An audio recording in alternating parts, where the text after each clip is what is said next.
Good morning sa inyo mga kababoy. Habang tayo nga bibili ng kape ay nakasalubong natin itong isa nating follower. Isa sa mga Pakwan boys. Dumating nga pala ang aking kapatid na galing Saudi. Ito nga palang kanyang anak, inalagaan namin dahil napagod sila sa biyahe. Ang hirap talagang patawanin nito, si Roch. Mamaya nga pupunta na rin kaming bayan para makabili ng kanilang uulamin. Naispatan nga natin itong isa nating follower na nagpapa-shoutout. Shoutout sa'yo, Christian Castro. Nadaanan na nga namin itong pwesto ng aking pinsan. Dahil sa pagsusumikap niya ay nakabili siya ng sarili niyang pwesto na meat shop. Shoutout sa inyo mga kababoy. Mga solid supporter po natin yan mga kababoy.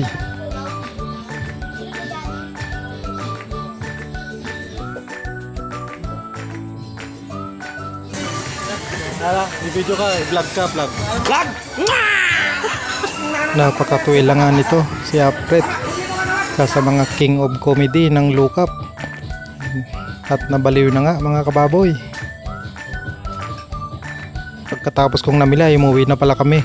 Ito pala ang aming napitas na gulay sa aming bakuran. Kapag talagang may tinanim ka mga kababoy ay mayroon kang aanihin. Katapos natin kumain ay papasok na din tayo mga kababoy. Salamat nga pala sa mga sumusuporta sa akin.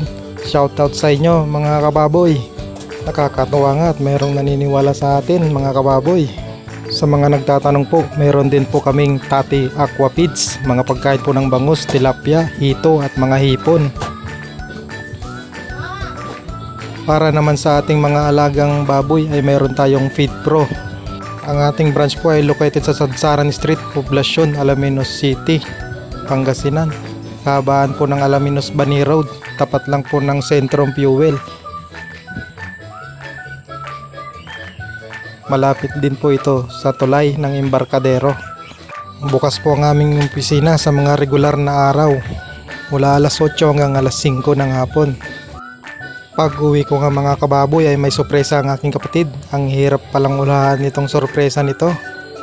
At akin na po itong bubuksan kung ano po itong laman nito.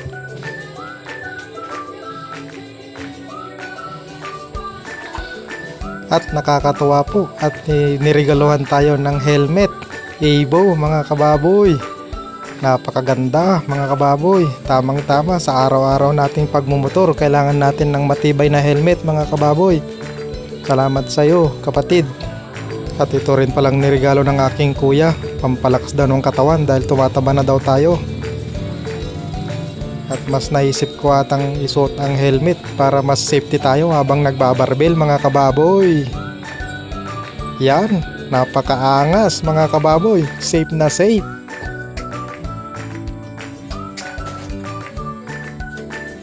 Nakakatuwa mga kababoy. Kung gusto nyo po ng travel at adventure, i-follow nyo lang po ito, ang yung aking bayaw, Arlac Watchero mga kababoy. Salamat, happy holidays mga kababoy.